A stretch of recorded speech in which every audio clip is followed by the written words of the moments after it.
A political earthquake is shaking China. The Xie family is under investigation. The leader's closest allies are falling one after another. The Yu Menglong case is resurfacing. And reports about the rejuvenation practices of certain Chinese elites are beginning to crack. This story, as the program presents it, is broader and more complex than many imagined. The episode opens with the voice of Catherine Hu, host of Final War, who places the viewer before a series of developments considered decisive.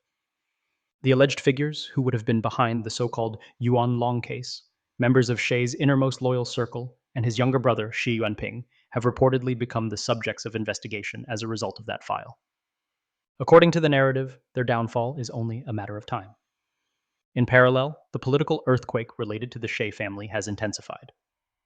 For the narrator, this reflects the growing strength of the voices for justice, both inside China and abroad, which use the Yu Menglong case as a point of leverage. The central idea conveyed is that the pressure of public opinion, your voice, my voice, and the global outcry, is already pushing China's history into a new phase. The discourse presents this moment as one of the most important political transformations in the country in centuries. Hence the insistence on continuing to expose the truth, spreading it, and stopping the abuses, with an explicit call to share the content after watching the video. From that general framework, the narration introduces a twist. The question of why so many celebrities linked to the Yu Menglong case have suddenly appeared looking much younger. Now, it is suggested there may be an explanation. In the final part of the program, there is an announcement about exposing a practice that, according to the narrative, is spreading among certain elites, something presented as even more disturbing than blood replacement treatments. The main accusation focuses on the alleged extraction of bone marrow from babies kept in captivity. Before reaching this point, the episode returns to the political chessboard of Beijing with a key question. Where are Cai Qi and Wang Xiaohong? Cai Qi, described as an enforcer, gatekeeper, and head of the general office, was reportedly last seen on November 8th, accompanying Xie during an inspection tour in Guangdong province. On that trip, they are said to have visited together the Yanyang Family Memorial Hall, a symbolic gesture that evoked the historical role of the Y clan in supporting the Xie family. However, the next day, when Xie appeared at the opening ceremony of National Games in Guangzhou, Cai Qi was no longer there. In his place, according to official images, stood General Zhang Yusa, a figure who had not been expected in that role. From that moment on, Cai reportedly disappeared completely from the public scene. In the context of this Chinese political system, for the head of Xie's political office to break protocol in the middle of an official trip is hardly interpreted as a simple schedule adjustment. In general, such a rupture is read as a sign of an urgent matter of a political, personal, or disciplinary nature. After 11 days of absence and a growing wave of questions inside and outside the country, Cai finally reappeared. On November 20th, the Communist Party held a symposium in the Great Hall of the People to commemorate the 110th anniversary of former leader Hu Yaobang's birth. Both Xie and Cai Qi were present. Does that joint appearance mean that Cai was never in trouble? The program responds cautiously. Not so fast. The piece then shifts its focus to the disappearance of another key figure, Wang Xiaohong. If Cai's absence was unsettling, Wang's temporary disappearance was presented as even more decisive. Wang controls the police, the state security system, counter-espionage operations, sensitive archives, and surveillance networks. In short, he controls a substantial part of the infrastructure through which a modern authoritarian system exercises internal control. According to the program, few people would know as much about Xie's secrets as he does. On November 9th, Wang reportedly appeared briefly at the opening ceremony of the National Games. After that, there was silence. For 9 days? One additional detail is mentioned. The official website of the Ministry of Public Security reportedly did not record his presence at that event. Updates are said to have stopped as of November 8th. After 8 days of public absence, Wang Xiaohong reportedly reappeared discreetly at the Central Conference on governing the country, according to the law, held on November 18th. In the footage, he is seen in the audience, with his head lowered and taking notes. According to the program's analysis, what stands out is not only his unusually reserved attitude, but also the absence of Xie and Cai Qi. Both of them usually lead that type of meeting, with Xie as chairman of the Commission for Governing according to the law and Cai as his deputy. The fact that neither of the two attended, the program emphasizes, would have great political significance. Does Wang's reappearance mean that his situation is resolved? The program maintains the opposite. His current position is described as high risk. During the period in which Wang was missing, specifically on November 15th, the authorities announced the death of Dong Yijun, deputy chief of Beijing police and former principal assistant to Wang Xiaohong. According to the official version, Dong had died weeks earlier, on October 21st, but he was only publicly declared a martyr almost 25 days later. In the context of this Chinese system, such a delay in communicating the death of an official of that rank is presented as a warning sign. The narration also highlights another fact. October 21st, the date of Dong's death, coincided exactly with the second day of the fourth plenum of the Central Committee, a particularly sensitive moment in the political calendar. The question being asked is inevitable. Was Dong's death in some way connected to what was happening at the plenum? The narrative maintains that the Yu Menglong case provided the party elders with a point of entry because, it is claimed, the central figures behind that crime were precisely Wang Xiaohong and Cai. If someone wanted to weaken the core of Shea's political team, the most effective route would be to start with Wang. Although his formal rank is lower, with Wang at the level of state councillor and Cai as a member of the Politburo Standing Committee, his functional position is considered much more critical. His fall would theoretically create less noise and more impact. Within that framework, the program states that it was predictable that party veterans would turn to Dong Yijun as deputy chief of Beijing police to help investigate the Yu Menglong case. And if, ultimately, Wang were to be brought down, it is asserted that Cai would have reason to feel extremely uneasy. The collapse of the political and administrative structure that supported She would already be underway. In that scenario, She would no longer be facing a simple transition of power, but the possibility of being held accountable and losing the ability to stir the political waters in the future. According to reliable sources inside Beijing, cited by the program, Wang's principal assistant, Dong Yun, had been suspected of helping to cover up the truth of the Yu Menglong case. His sudden death during the criminal investigation reportedly led to both Wang Xiaohong and Cai being required to assist in the investigation. From that point of view, their striking disappearances from the public scene would be framed within that process. The investigation would still be open, and there would be no final conclusion. Dong Yun died on October 21st, and on November 15th, Chen Wenqing, the top official of the Political and Legal Affairs Commission, suddenly declared him a martyr. The program interprets this posthumous recognition as an attempt to cover up what really happened. At the same time, it is mentioned that another important figure related to the Yuan Long case, Shea's younger brother, Shi Yuanping, had been identified as a suspect within the same investigation. At this point, a fundamental question arises. If Cai Qi and Wang Xiaohong are already under scrutiny, why can they still appear at public events? The explanation offered by the narrator refers back to something that, she indicates, has been described in previous episodes. It is the way in which the current central management team operates. This group continues to place She, Cai, and Wang on the public stage not to display real power, but to maintain appearances, project confidence, and confuse internal and external observers. What is being sought, the program claims, is time. Time to manage a controlled transition in which the faction linked to She gradually withdraws and a reformist bloc takes over. The main fear is to avoid the Communist Party's ship from sinking suddenly, as happened with the Soviet Union. According to this reading, the army has paid a high price during the last year to weaken Shea's position. More than half of the top military commanders have been removed, with a severe impact on morale and combat capacity. The party veterans consider that a new purge campaign, as extensive as the one already carried out within the armed forces, would be unsustainable for the regime if it were now applied to the entire civil apparatus. Therefore, a surgical approach would have been adopted. The objective is to dismantle Shea's network within the party and the state step by step with caution in order to avoid an abrupt collapse. However, when it comes to the She family, the narrative maintains that the elders have shown much less restraint. With a single blow, it is claimed, they cut the family's political succession line.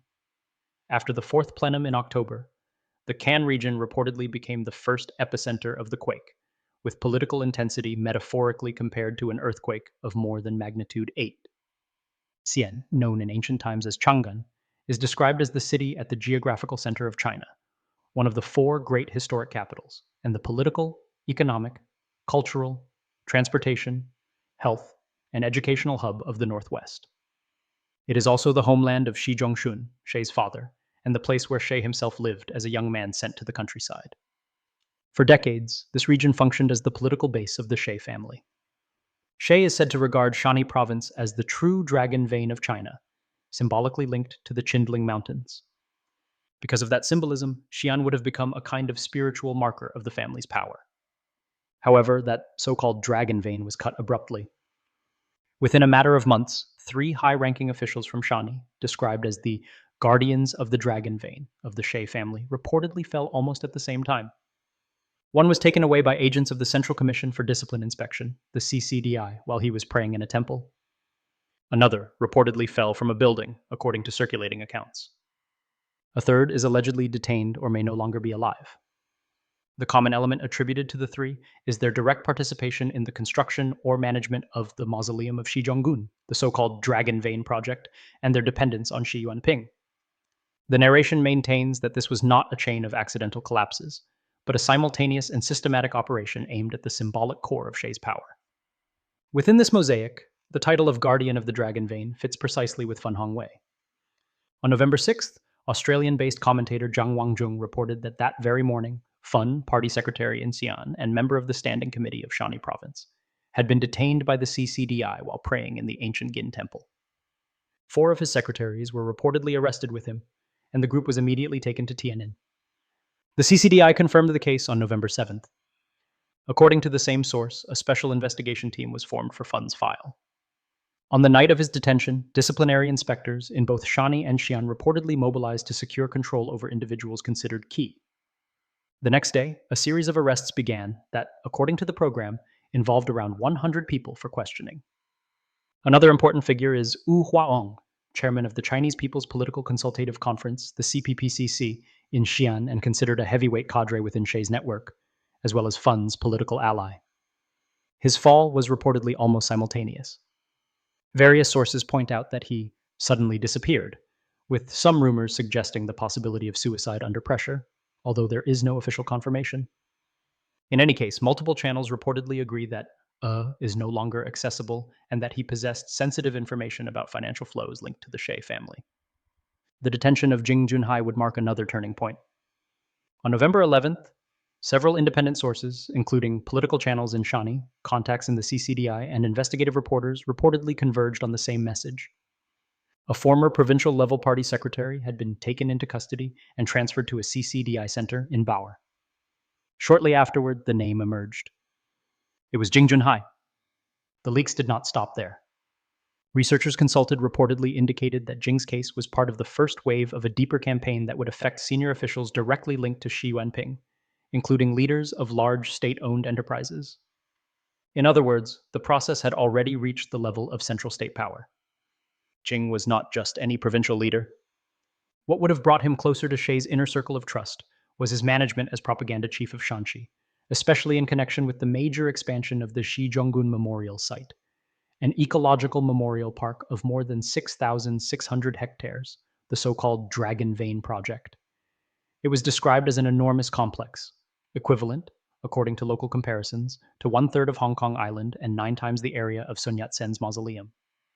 From that project, an entire network of protectors of the Dragon Vein would have been built. That same network, according to the narration, is now collapsing node by node.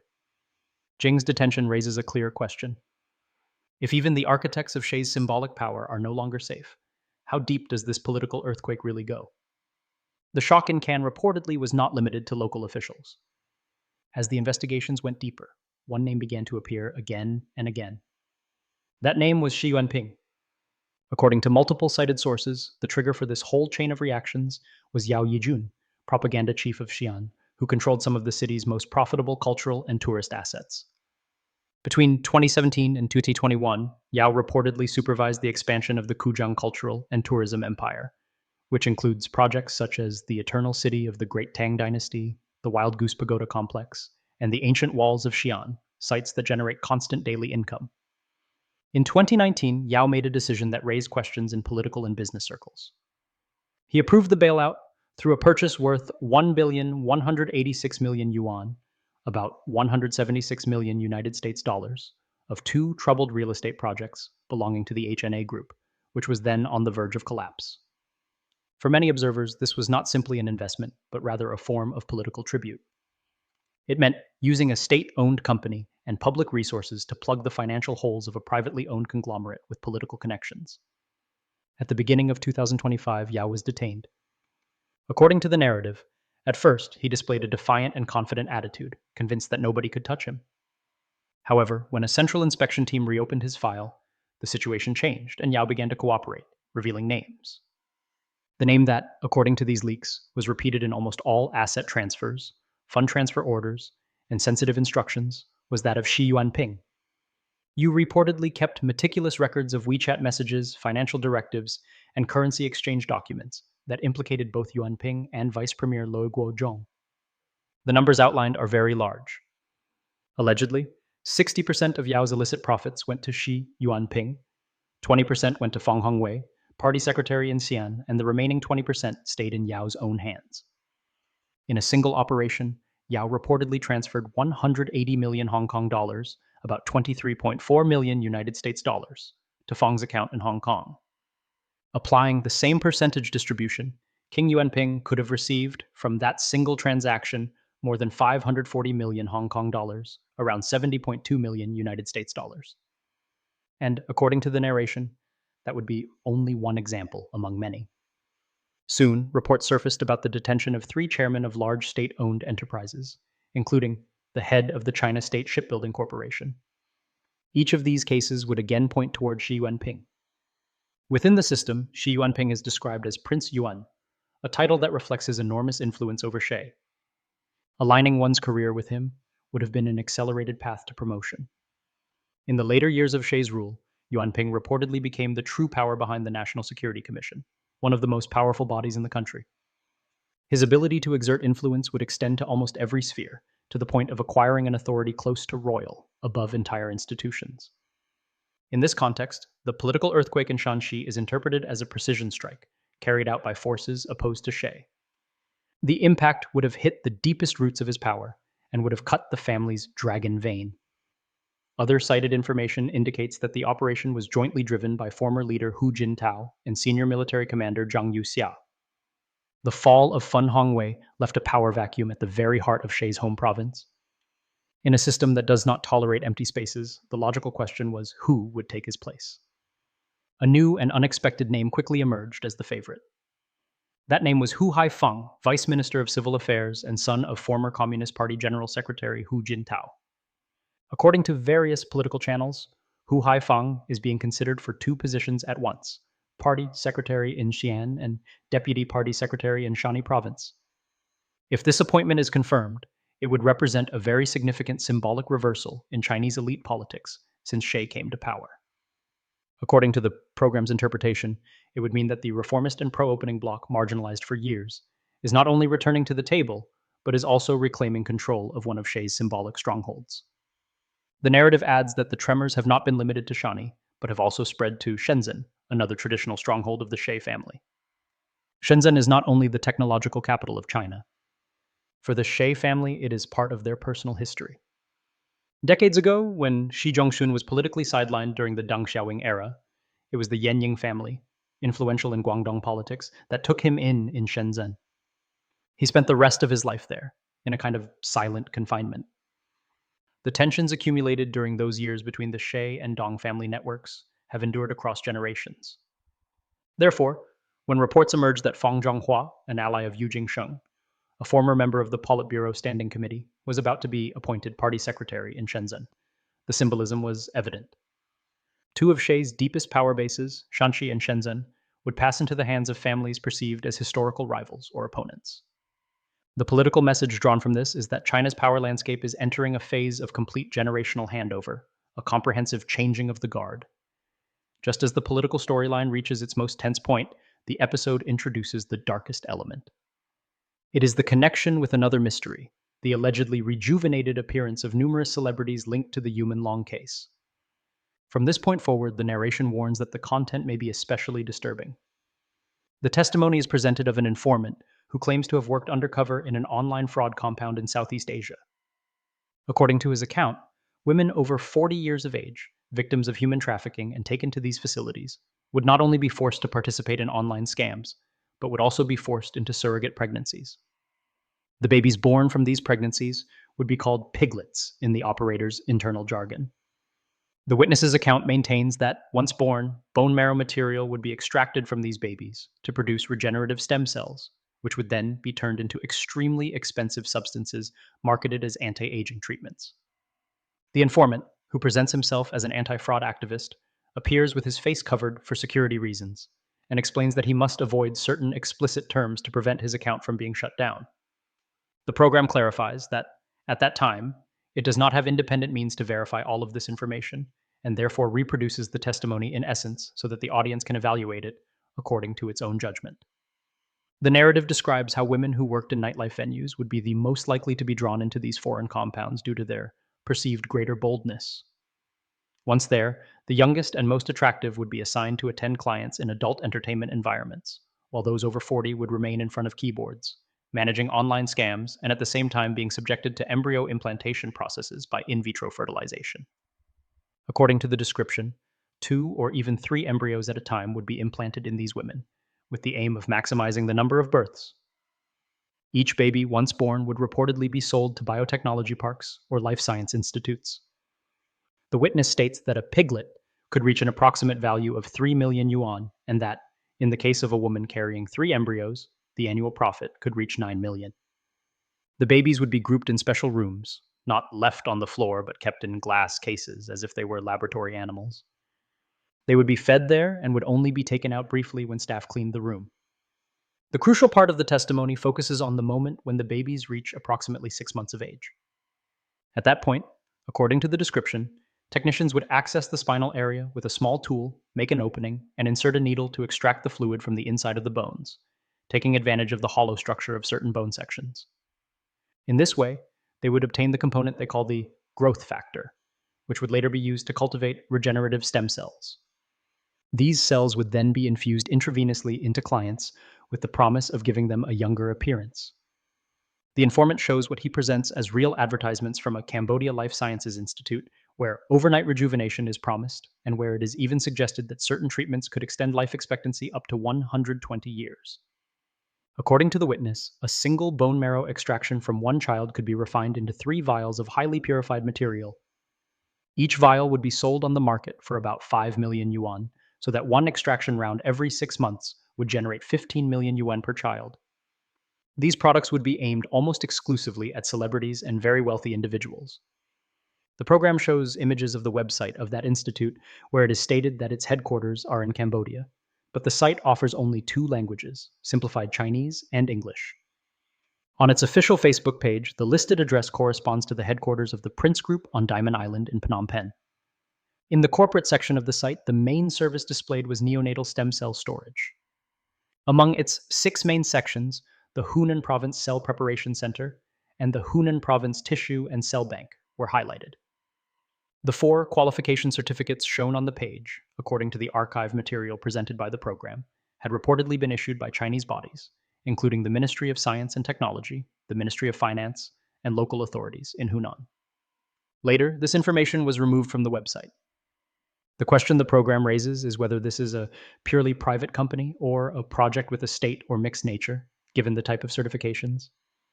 In an episode broadcast the previous week, the program had devoted an investigation to the Prince Group and its founder, Cai Qi, who is wanted by the governments of the United States and the United Kingdom. The thesis presented is that Cai Qi acts as a financial representative for certain high-level interests in China, and that he may maintain personal ties with the Xie family. The website of the Cambodia Life Sciences Institute reportedly listed, in an earlier version, several partner institutions, including Hunan Normal University, Xiangya Hospital, Xiangya Hospital No. 2, Xiangya Hospital No. 3, and the first and second affiliated hospitals of Nanhua University, all involved in stem cell or regenerative medicine projects. Xiangya Hospital No. 2 is highlighted in particular, as it has already appeared in news reports related to illicit organ extraction operations. Its main shareholder, Ji Guangguang, is described as a grandson of former Prime Minister Li Peng and one of the principal suspects in the Yu Menglong case. The narration concludes that the truth Yuan Long allegedly tried to expose with his life continues to break through and to connect apparently scattered elements into a single, expanding puzzle.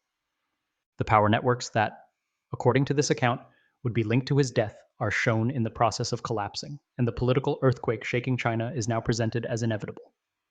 For those who still trust that the system can correct itself from within, the program offers a final reflection. The structure described is presented as a machine that has produced some of the darkest chapters of contemporary society. Only by stepping away from that structure, the narrator concludes, could China aspire to a different future. The closing invites the audience to continue staying informed about power shifts within the Communist Party and the evolution of relations between China and the United States. Viewers are called upon to support the vision of a new China without communism and to subscribe in order to continue bringing the truth to light, thus maintaining the overall tone of denunciation and ongoing monitoring of this political narrative.